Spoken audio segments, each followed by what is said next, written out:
Salam Indonesia, salam Nusantara, mucho gusto, bapak-bapak, ibu-ibu, saudara-saudari kekasih, opung-opung, kakek-kakek, emak-emak, ya, engkong-engkong, ya semualah ya, yang tidak bisa saya sebutkan saking banyaknya suku, kaum, dan bangsa, ya, tetapi saya mau katakan, saya mengasihi saudara, saya mencintai saudara, dan puji Tuhan. Dan malam hari ini oleh anugerah Tuhan kita boleh ketemu kembali dalam kasih Tuhan. Sebelumnya kita berdoa dulu. Berkati firman-Mu, berkati kami semuanya. Kami buka hati kami untuk mendengarkan firman-Mu. Dalam nama Yesus, haleluya. Amin. Puji nama Tuhan, tema firman Allah adalah spiritual teacher, ya, spiritual teacher. Guru spiritual. Nah, kalau kita baca satu ayat, ia datang pada waktu malam kepada Yesus dan berkata, "Rabi, kami tahu bahwa engkau datang sebagai guru yang diutus Allah, sebab tidak ada seorang pun yang dapat mengadakan tanda-tanda yang engkau adakan itu jika Allah tidak menyertainya."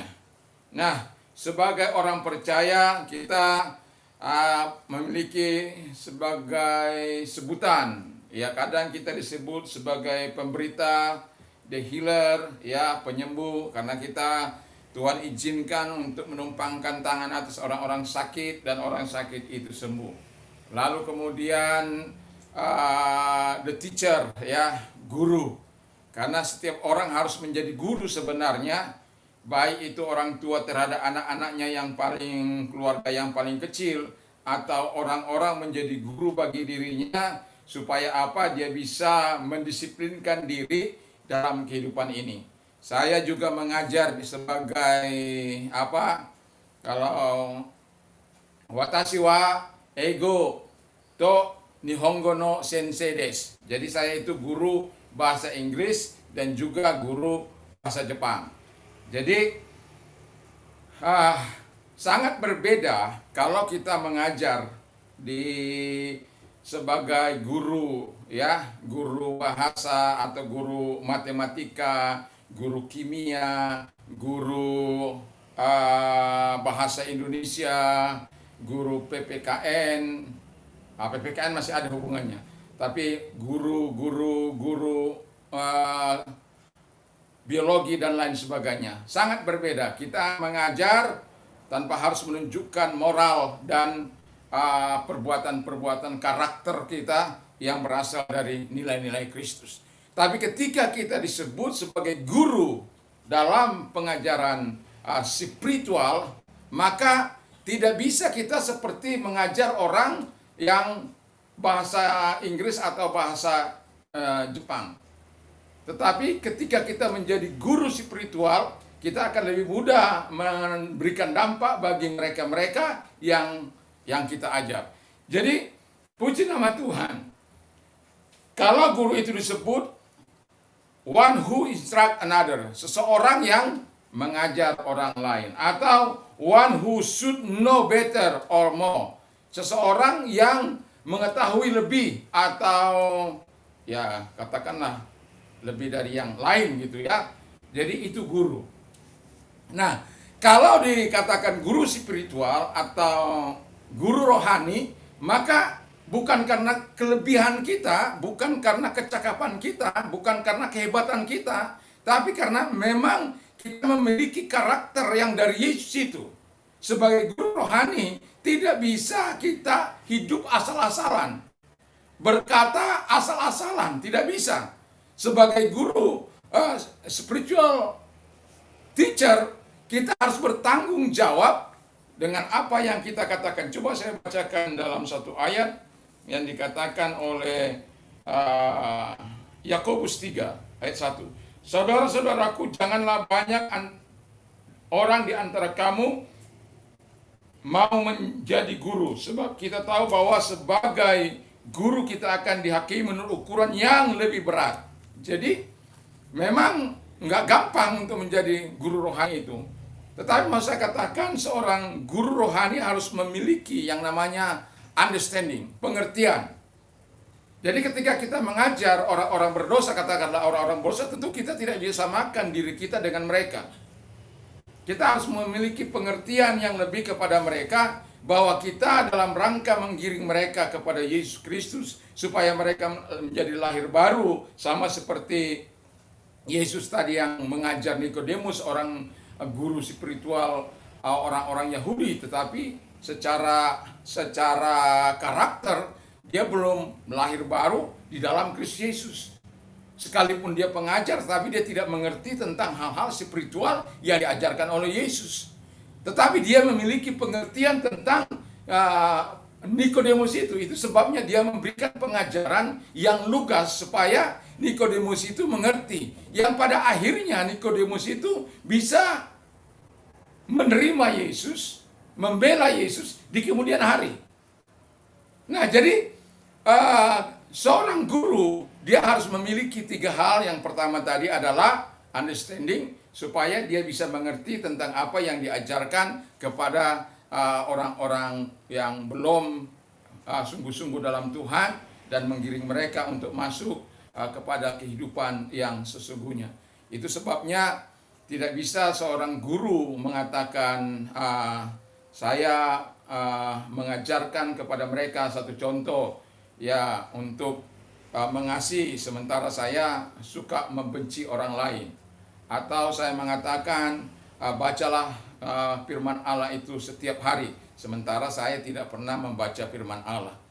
Karena saya sering mengatakan kepada murid saya, kalau saya mengajar Anda dari otak, maka dia hanya sampai ke otak. Tapi kalau saya mengajar Anda dari hati, maka akan Anda sampai ke hati. Karena saya mau mengajar itu bukan untuk apa? Bukan untuk mengisi otak mereka saja, tetapi yang lebih dalam itu supaya mereka mengerti arti moral mereka, sehingga pengetahuan yang mereka miliki, mereka kunyah, supaya kelak mereka menjadi manusia-manusia yang berguna di bangsa ini. Nah, hati mereka perlu dijamah supaya mereka memiliki kehidupan. Jadi seorang guru spiritual dia harus mengerti bahwa yang diutamakan dalam mengajar bukan hanya sekedar knowledge, tidak, tapi hati, dari hati sampai ke hati. Kalau dari ini sampai ke otak saja, dan mereka tidak mengalami perubahan. Sementara seorang guru spiritual dia mengajar dari hati dengan maksud supaya dia mengalami perubahan dalam kehidupan. Sehingga orang berkata, aku baru bisa melihat kehidupan ini setelah Bapak mengajarkan sesuatu kepada saya. Itu kan luar biasa. Jadi dia tidak melihat pengetahuan itu hanya mengisi otaknya, mencerdaskan otaknya, tetapi hatinya bobrok. Ya, enggak. Jadi kalau dia punya pengetahuan, dia punya hati yang baik, wah itu jauh lebih baik. Yang kedua, seorang guru spiritual itu harus memiliki yang namanya long suffering, panjang sabar, atau patience ya. Patience itu kesabaran. Jadi ketika orang, ya maklum saja, ketika kita mengajar, kadang-kala kadang kita harus tarik, kadang bagi murid saya, ya karena saya juga kadang-kala mengajar agama itu, karena tidak pun lagi istri saya ngajar agama. Jadi harus tarik dulu. Karena kadang-kala ada murid-murid itu yang kebablasan. Kadang saya harus ajak ke rumah. Kalau sudah kelebihan itu saya marah sampai dia datang ke rumah. Di rumah saya tumpang tangan mereka, dan sudah saya jamu mereka dengan memberi mereka makanan, minuman, dan lalu bercerita soal kehidupan. Pengajaran saya tidak hanya untuk otak mereka, tetapi hati mereka. Bagaimana mereka mengalami perubahan dalam Yesus Kristus. Baik dalam mengajar bahasa Jepang maupun bahasa Inggris juga begitu.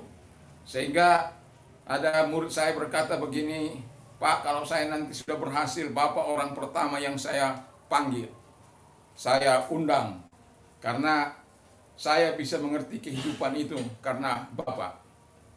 Jadi saya bersyukur kepada Tuhan karena ada pengakuan-pengakuan murid itu yang seperti itu. Jadi kita antara perkataan dan perbuatan itu serasi. Kalau kita marah-marah, Makanya kalau ada murid-murid saya bilang, saatnya kita simpan itu HP. Ya, kalau sudah mereka tidak taat, saya sita HP-nya gitu. Ya, jadi tapi kita harus panjang sabar melihat mereka.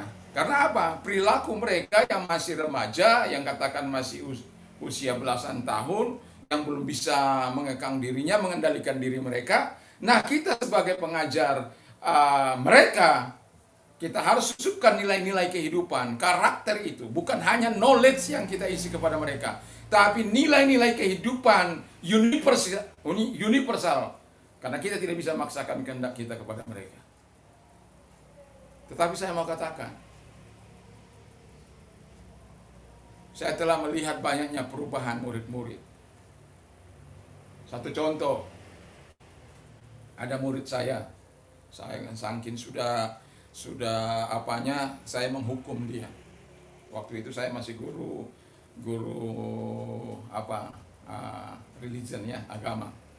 Nah, kemudian saya menghukum dia dengan menuliskan 5.000 kali kata, I am the way and the truth and the life, no one come unto my Father except by me. Akulah jalan dan kebenaran dan hidup, tiada seorang sampai kepada Allah kalau tidak melalui aku. Nah, jadi selama dia menulis itu selama 3 bulan. Jadi dia menulis kata-kata itu. Jadi setiap kali pelajaran saya menanya, ya sudah oke, sudah ada perkembangan, nggak pernah dibawanya gitu. Dan sampai akhirnya terjadi masalah, dia akhirnya tidak masuk sekolah. Nah, ketika dia tidak masuk sekolah, ayahnya sekolah panggil dia. Terus ayahnya marah-marah, ditelepon kepada saya. Dia marah-marah, dia maki-maki saya. Tapi saya katakan, Bapak datang saja ke sekolah, besok saya akan dan ajak anak Bapak supaya semuanya clear. Ya.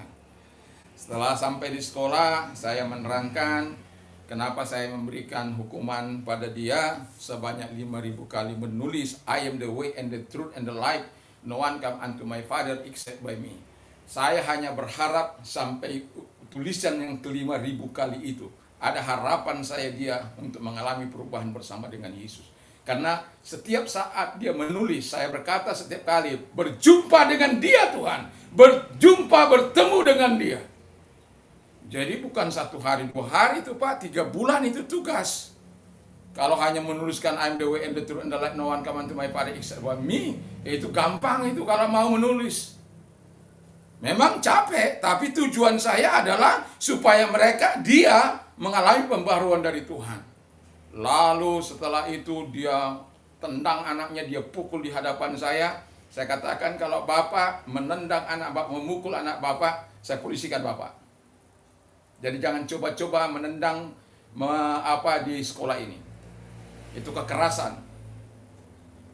Kalau Bapak mau marah, nanti marah di rumah. Tapi jangan menendang-nendang seperti itu, seperti tidak manusiawi. Akhirnya ini si anak minta maaf, bapaknya juga minta maaf.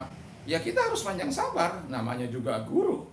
Ya kita katakan, ya tidak 1-2 murid yang saya apakan ini. Karena sudah kebablasan, makanya saya suruh dia menulis itu 5.000 kali. Ada yang 500 kali saja. Tapi karena dia sudah kebablasan dalam berkata-kata, dalam bertindak, itu sudah kebablasan. Saya kan tidak bisa mengubah dia. Yang mengubah itu kan firman Allah. Dengan dia menulis, dengan harapan saya dia taat. Ya dia bertemu dengan Yesus. Tapi saya bersyukur karena apa? Di kemudian hari, anak ini setiap kali bertemu dengan saya pasti datang kepada saya dan cium tangan saya. Karena kita mengajar dia bukan untuk menyakiti dia, bukan untuk dia, bukan. Supaya dia berubah. Karena saya tidak hanya mengisi kepala mereka, tapi saya ingin mengisi hati mereka dengan Kristus. Jadi dibutuhkan panjang sabar. Yang ketiga yang harus dimiliki adalah kebaikan hati, heart goodness. Ya. Jadi heart goodness itu harus, kebaikan hati itu harus ada bagi setiap seorang guru. Ya, kalau tidak, ya misalnya ada seorang anak yang mengalami masalah, akhirnya dia banyak kali membuat trouble, membuat kesusahan. Jadi satu kali saya memanggil dia empat mata dan saya bertanya, kenapa kamu? Dia cerita soal kehidupannya, soal kehidupan keluarganya. Ya memang saya mengatakan, nak, saya katakan kamu manusia hebat. Anak seperti kau, seusia remaja seperti engkau, sudah mendapat persoalan yang begitu luar biasa. Cuma bagaimana cara kita menghadapinya, menyikapinya? Apakah kita marah kepada Tuhan, atau kita melakukan yang baik di mata Tuhan, atau kita mau hancur? Dan kita tidak akan pernah menang melawan Allah. Saya katakan, kita tidak akan pernah menang melawan Allah. Kita akan selalu kalah. Tapi kalau kita menyikapi dengan cara Allah, saya katakan, kamu gak usah apa, bilang sama Tuhan, Tuhan tolong saya, beri saya kekuatan dalam melewati persoalan kami ini. Beri saya kekuatan supaya saya bisa melewati masa-masa sulit saya ini. Bukan justru melakukan hal-hal yang salah, tindakan-tindakan yang salah. Saya katakan, nak, kamu harus perlu menyelesaikannya. Waktu itu dia masih SMP, kelas 3 lagi.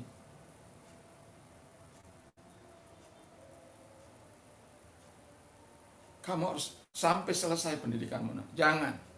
Saya tahu, tapi saya tidak bisa mau katakan apa sama. Saya hanya bisa menolong kamu dalam doa. Pada saat itu saya mendoakan dia, menumpangkan tangan atasnya, lalu memberikan nasihat-nasihat yang baik bagi dia. Dan apa yang terjadi? Dia kini sudah menjadi polisi, dan setiap kali dia makan di depan rumah saya, ya kalau saya ada, biasanya dia akan memberikan bungkusan makanan juga kepada saya. Walaupun seringkali dia ajak saya, tapi saya enggak. Tapi dia, kalau dia makan di tempat di depan, dia akan selalu seringlah membawa makanan itu ke tempat saya. Jadi kalau kita sebagai guru spiritual, kita menyampaikan kebenaran itu dari hati kita, bukan dari otak kita, bukan dari keterpaksaan kita. Dan sekarang dia sudah mau menjadi polisi, mau menikah. Lalu kemudian saya bilang waktu kamu harus sekolah lagi supaya kamu lebih baik. Jadi kita ada banyak hal ketika kita menyatakan sesuatu kepada orang dari hati kita. Itu sebabnya seorang guru spiritual tidak hanya berkata kata yang baik, tapi perilakunya juga harus baik, tindakannya juga harus baik. Dia harus punya pengertian terhadap orang-orang, dia harus pancar, karena kita kadang-kala harus dicaci maki, mau kita caci maki lagi dia. Kan nggak mungkin.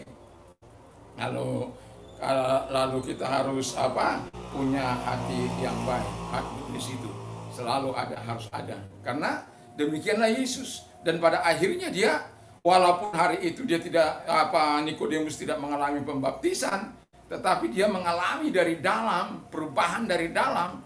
Karena apa? Yesus mengajar dengan apa yang sudah dilakukannya. Jadi guru spiritual itu adalah kita semuanya. Kalaupun Alkitab katakan jangan ada banyak orang menjadi guru, tapi saya mau katakan di paling lingkungan yang paling kecil, orang tua. Saya kadang-kadang miris lihat orang-orang tua. Anaknya tidak diperbolehkan merokok, tapi dia merokok. Anaknya tidak boleh berjudi, tapi dia berjudi. Anaknya tidak dibolehkan minum, tapi dia minum minuman keras. Dia memberikan contoh yang tidak baik. Kan aneh. Anaknya dilarang mencaci maki, tapi mulutnya seringkali mencaci anak istrinya. Nanti terjadilah like pada leksan. Ya kalau dia suka mencaci maki, ya pastilah dia mencaci maki. Karena air akan jatuh ke pelimbahannya. Pohon tidak jauh dari buahnya. Kan gitu. Jadi keluarga-keluarga kecil, kepala-kepala keluarga, ibu rumah tangga yang mengajar anaknya, janganlah mencaci maki anak-anaknya. Kalau memang salah, anak itu beritahu. Kalau memang kelebihan, pukul itu pantatnya itu. Jadi supaya apa? Supaya dia sadar, ingat. Jadi jangan melebihi. Nah, jadi dalam kehidupan kita sebagai guru rohani, kita harus tetap menunjukkan karakter Yesus di dalam kehidupan kita dimanapun kita ada. Baik sebagai guru spiritual maupun mungkin kita punya kelebihan untuk bisa mengajar di tempat lain, bahasa Inggris kah atau bahasa Jepang kah, itu satu keistimewaan. Nah, jadi tapi jangan pernah abai bahwa ketika kita mengajar sebagai guru spiritual, ke sana juga kita harus sampaikan walaupun nilainya universal. Tapi di dalam itulah saya sekeras apapun murid saya, seapa bandel apapun murid saya, kalau sudah saya ajak 4 mata, saya biasanya apalagi sudah sampai saya tampang tangan, itu biasanya pasti mengucur air matanya. Ketika saya berkata hati ke hati atau dia bercerita dulu supaya saya bercerita kepada dia. Dan saya bersyukur bahwa Tuhan itu adalah Tuhan yang baik.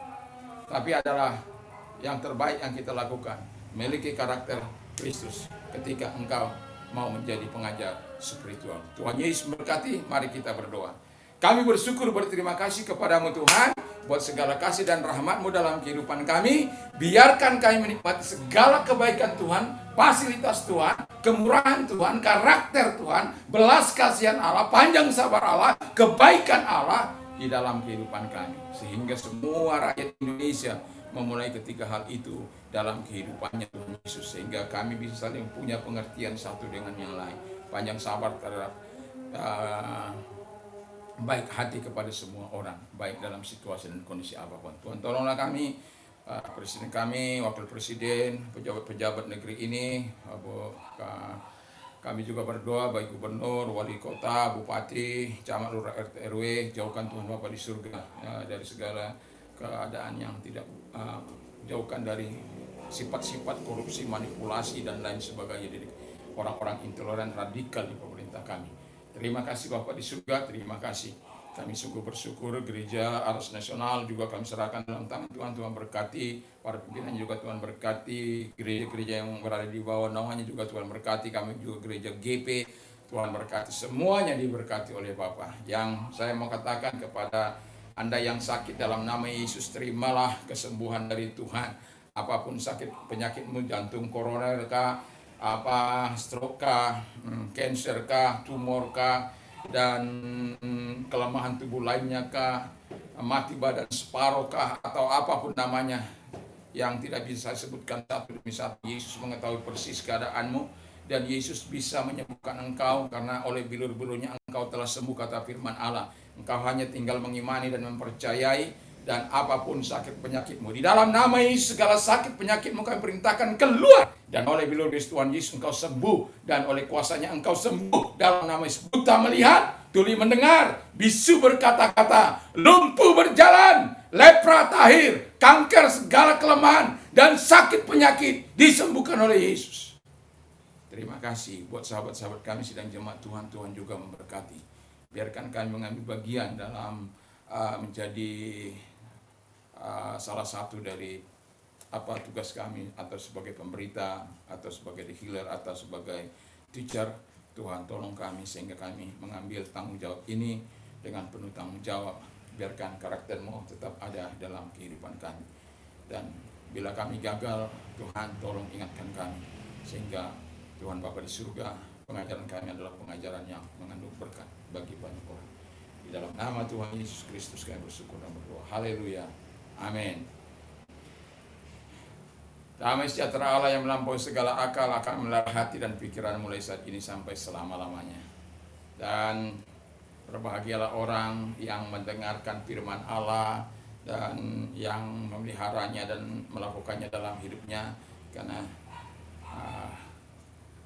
mereka disebut bahagia, ya. Lalu kemudian iman timbul dari pendengaran firman Kristus. Dan apa saja yang orang lain ingin lakukan kepadamu, lakukanlah juga demikian. Ketahuilah, my God shall supply all your need according to his riches in glory by Christ Jesus. Allahku akan mencukupi segala kebutuhan menurut kekayaan dan kemuliaan dalam Kristus Yesus. I can do all things through him who give me strength. Segala perkara dapat kutangguh dalam dia yang memberikan kekuatan kepadaku. Tuhan Yesus memberkati. Salam, selamat malam.